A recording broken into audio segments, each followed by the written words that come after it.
नमस्कार, बहुत स्वागत है आपका। आप देख रहे हैं गणेशा धर्मास सन्मार्ग। मीन राशि वालों, जुलाई के महीने में होंगे बहुत सारे बदलाव। आपकी लाइफ में कुछ ऐसे पल जिसका आपको लंबे समय से इंतजार था। तो क्या, कब और कैसे मिलेगा, कौन है वो खुशियाँ और धन आने के मार्ग कौन से होंगे, कहाँ से धन आ सकता है, कहाँ प्रयास करें, तमाम बातें आपके साथ साझा करेंगे।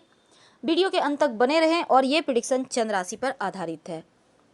मीन राशि वालों, आपके दसम भाव में देवगुरु बृहस्पति वक्री होकर केतु के साथ बैठकर हंस नामक महापुरुष राजयोग बनाकर चल रहे हैं।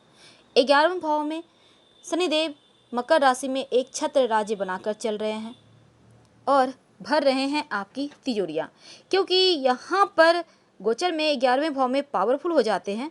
और दूसरी तरफ जो बुध देव हैं वो राहु और सूर्य के साथ हैं, और बुध देव हालांकि वक्री भी होंगे, लेकिन यहाँ दूसरी तरफ सूर्य देव 16 जुलाई को कर्क राशि में जाएंगे। मंगल देव आपके लग्न में विराजमान हैं। तो तमाम ग्रह अपने अपने तरीके से लाइफ को बदलने की ताकत रखते हैं, और आप मीन राशि वालों, आपके जीवन में तो बहुत सारे पॉजिटिव रिजल्ट आएंगे। कुछ चीज़ों में आपको संभलना भी है। तो चलिए शुरुआत करते हैं आपके करियर से।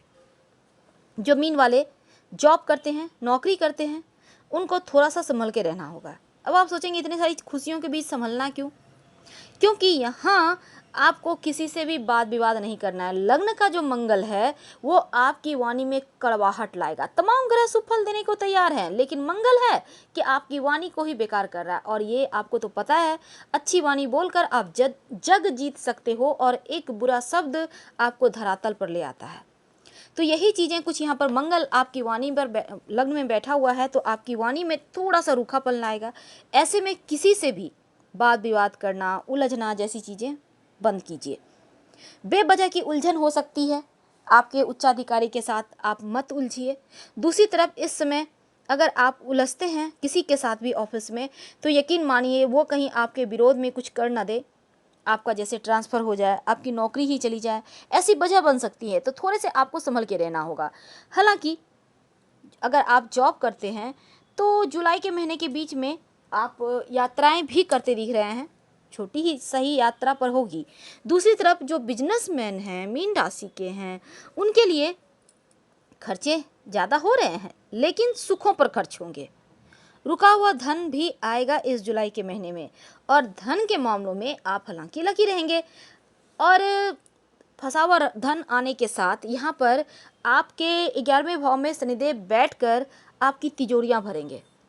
क्योंकि अगर आपका फैक्ट्री इंडस्ट्री है तो वहाँ पर मेहनत से आप ऊंचाइयों को पाएंगे। मेहनत करना होगा, क्योंकि कर्म फलदाता जब कर्म का फल देते हैं तो देंगे क्या? कर्मों का फल। आप जो काम करोगे उसका फल देंगे। तो आपको यहाँ पर आलस से बिल्कुल भी नहीं करना है। कर्म प्रधान हो जाइए, धन देने को वो तैयार हैं। दूसरी तरफ देवगुरु बृहस्पति दसम भाव में हंस नामक महापुरुष राजयोग बनाकर चल रहे हैं, साथ में है केतु देव। और यहाँ सरकारी नौकरी तो आपको मिलना तय है। इस जुलाई के महीने में आप प्रयास करें, हालांकि आगे भी इसके रिजल्ट आपको मिलते रहेंगे, अगस्त में भी, लेकिन फिर भी इस महीने आप जितना ज़्यादा हो प्रयास कीजिए। वैसे तो केंद्र का प्रभाव लग्न पे आ रहा है, तो ऐसे में मीन में मंगल है, अब धनु राशि में है देवगुरु और केतु। अब दोनों ही मंगल गुरु को देखेंगे। अब यहाँ पर दृष्टि संबंध है तो छप्पड़ फाड़ सफलताएं देगा। मंगल मीन वालों के लिए धन और भाग्य के स्वामी हो जाते हैं, और लग्न में बैठकर मंगल गुरु और केतु को जब देखेंगे तो अपार सफलताएं देंगे। लेकिन आपको यहाँ पर अपनी वाणी पे कंट्रोल करना होगा। आपको अपने कर्म की जो गति है, आप जो काम करने का आपका तरीका है, उसको और मजबूत कीजिए। और अब आप आराम भूल जाइए, क्योंकि आराम करेंगे तो हाथों से मौके निकल जाएंगे। यहाँ पर जितना ज़्यादा हो वाणी में मीठापन, आगे बढ़ जाएं। इस समय आपको बहुत हद तक पैसे आने के योग तो हैं, लेकिन मुकदमा, पुलिस केस, परेशानियां, इन चीज़ों से आपको तनाव से मुक्ति भी दिलाएगा। दूसरी तरफ अगर हम बात करें तो देखिए मीन वालों, आपके घर परिवार की बात करते हैं तो आपके पारिवारिक जीवन में प्रेम है, खुशियां हैं। क्योंकि जब धन आता है, जब आप खुशियों को लेकर घर आते हो, जब आप मेहनत करते हो, तो चीज़ें पॉजिटिव होने लगती है। ऊपर से जो इस बस ये समझ लें, इस ब्रह्मांड के जो सबसे पावरफुल ग्रह हैं शनिदेव और देवगुरु बृहस्पति, उन दोनों की ही कृपा आप पर है, और लग्न में बैठ गए हैं मंगल। अब चीज़ें बेहतर होगी। बस आपकी वाणी आपको मीठा पान खिलाएगी। इसके लिए आप अपनी वाणी को तैयार करें। कितना भी बुरा वक्त हो, पर वाणी को जरा भी करवाहट में मत घोलिएगा। अब यहाँ पर आपके अपनों का साथ तो मिलेगा ही, आपके दोस्तों का साथ बढ़ेगा। और इस समय आप दोस्तों के साथ लाइफ का मजा ले रहे हैं। स्वास्थ्य की बात करते हैं तो देखिए, मंगल देव लग्न में बैठे हैं तो थोड़ा सा स्वास्थ्य पर निगेटिव प्रभाव तो पड़ेगा। दूसरी तरफ इस समय आप अपने पेट का ख्याल रखिए। आप योगाभ्यास करें, सुबह शाम वॉक कर सकते हैं आप। रिश्तों की बात करते हैं तो देखिए, यहाँ आपका आकर्षण बढ़ा हुआ है। विपरीत लिंगी आपके तरफ आकर्षित होंगे।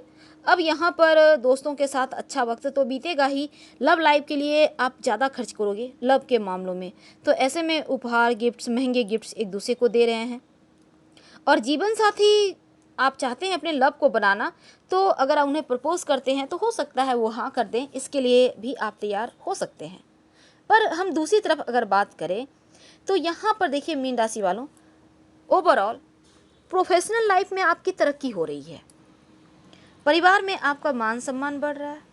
आप कोई बड़ा काम करना चाहते हैं, आप फैक्ट्री इंडस्ट्री लगाना चाहते हैं, कुछ बड़ा करना चाहते हैं, आप अपने व्यवसाय को विस्तार देना चाहते हैं, तो यकीनन वो होगा, क्योंकि आपके अंदर कॉन्फिडेंस बढ़ रहा है। आपके ऊपर आपका मनोबल बढ़ा हुआ है। आप उत्साह में हो। समस्याओं का समाधान भी आपको आसानी से देखेंगे कि मिलता हुआ दिख रहा है। वैवाहिक जीवन में भी खुशियां तो आ ही रही हैं। दूसरी तरफ आपके लिए परिस्थितियां अनुकूल बन रही है। खासकर इस समय अगर आप प्रॉपर्टी लेना चाहते हैं, भूमि जायदाद संबंधी मामले लेने चाहते हैं तो अच्छा है। वैसे तो अपना घर का सुख भी दे रहे हैं यहाँ पर देवगुरु और शनिदेव मिलकर, तो यहाँ लव लाइफ में भी बहुत खूबसूरत से आपको फैसले ले सकते हैं। आपको अभी भी हमने बताया। और इस समय अगर आप चाहते हैं बैंक वगैरह से लोन लेना तो वो भी आसानी से मिल जाएगा। हालांकि वैवाहिक जीवन में आपके लिए यहाँ पर खुशियाँ हैं, प्रसन्नता है, घर का माहौल बहुत खूबसूरत है। लेकिन जल्दबाजी में कोई भी कार्य मत कीजिएगा। शांति के साथ, धैर्य के साथ चीज़ों को बेहतर करें, क्योंकि वो बेहतर ही रिजल्ट देंगे। समय का पहिया आपके तरफ है और 12 राशि में सबसे ज़्यादा लकी आप रहने वाले हैं। आपका करियर इस समय बस ऊंचाइयों की ओर जाता हुआ आपको नजर आएगा। और आपके बच्चे आपका मान बढ़ा रहे हैं। जो विद्यार्थी हैं उनके लिए ये समय बहुत खूबसूरत है, क्योंकि पढ़ाई भी अच्छी हो रही है और जॉब की प्राप्ति, तो सरकारी नौकरी मिल रही है। आपका स्वास्थ्य अच्छा है। हालांकि सर्दी जुकाम चूँकि बारिश का मौसम है तो ध्यान रखिए। घर में शुभ मंगल कार्य होंगे। जीवन साथी बहुत ही खूबसूरती के साथ आपका साथ निभा रहा है और आपकी किस्मत से उनका भाग्योदय होगा। आपके ऑफिस में भी आपके बॉस प्रसन्न हैं और जो जीवन में धन की परेशानी थी अब वो भी समाप्त हो रही है। तो कुल मिलाकर ये चीज़ें अच्छी है। लेकिन दूसरी तरफ जीवन में कुछ चीज़ें आपको उलझाती नजर आएंगी, क्योंकि इस जुलाई के तीसरे सप्ताह में याद रखिएगा, आपका जीवन लगेगा जैसे गोल गोल घूम रही है, उलझते हुए नजर आएंगे। वैसे अगर आप सही जगह पर अपने दिमाग का यूज करें तो फिर चीज़ें ठीक हो जाएगी। लेकिन यहाँ धन की स्थिति मध्यम बन जाएगी तीसरे सप्ताह में, तो थोड़ा सा धैर्य रखें। माह के अंत में सतर्क रहिए, क्योंकि यहाँ पर देखिए कोई रिश्ता आपका बिगड़ सकता है, किसी से झगड़े हो सकते हैं। और जीवन साथी जो आपका सपोर्ट कर रहा है उसको नज़रअंदाज मत कीजिए, नहीं तो जीवन साथी भी भड़क सकता है आप पर। और कोई दोस्त आपको बेवजह कुछ ऐसी बातें बोल सकता है जो आपने उनसे सोचा भी नहीं होगा कि वो आपको देंगे जवाब। तो ऐसे में थोड़ी सी संभल के रहिए और हंसकर चीज़ों को हजम कर जाएं तो ज़्यादा अच्छा है, क्योंकि समय आपको मानसिक चीज़ों में उलझने का नहीं है, समय का फ़ायदा आपको उठाना। ये आपका निगेटिव पक्ष था जो हमने आपको बताया। तो हालांकि माह के मध्य में सुख शांति तो है, लेकिन तीसरे सप्ताह चौथे सप्ताह में थोड़ी सी चीज़ें इधर उधर होंगी। तो धैर्य के साथ आगे बढ़ें। उपाय के तौर पर क्या करेंगे? ओम ब्रीं बृहस्पतये नमः इस मंत्र का जितना ज़्यादा हो जप कीजिए। सुबह के समय 108 बार कम से कम। एक पीली हल्दी की गांठ अपने गले में, बाह में पीले धागे में बृहस्पतिवार की सुबह धारण करें, शुक्ल पक्ष में। और दूसरी बात, शनिदेव की कृपा बरस रही है, रोज शाम में शनि चालीसा का पाठ करें। संभव हो तो भगवान सूर्य को प्रणाम करने का अभ्यास डालें, या फिर उन्हें आप 1 लोटा जल में 1 चुटकी रोली डालकर अर्पित करें। आप चाहें तो वहीं पर खड़े होकर हनुमान चालीसा पढ़ सकते हैं, क्योंकि लग्न के मंगल थोड़ा सा वाणी में दोष दे रहे हैं। तो हमने आपको पॉजिटिव और निगेटिव दोनों ही पक्ष बताया। जहाँ संभलना है वहाँ संभलिए, लेकिन दिमाग और अपना जो आप में एक एक्टिव रहने का गुण है, आप जो एक जगह रहते हो लेकिन फोकस आपका चारों तरफ रहता है, वो चीज़ें यहाँ पर बहुत आवश्यक है। समय का पहिया घूम रहा है, समय का फ़ायदा आपको उठाना है। हमने उपाय बताया, आप कीजिए और चीज़ें जो बेहतर हो रही है इसको एंजॉय कीजिए। हम आपसे विदा लेते हैं। हर हर महादेव, धन्यवाद।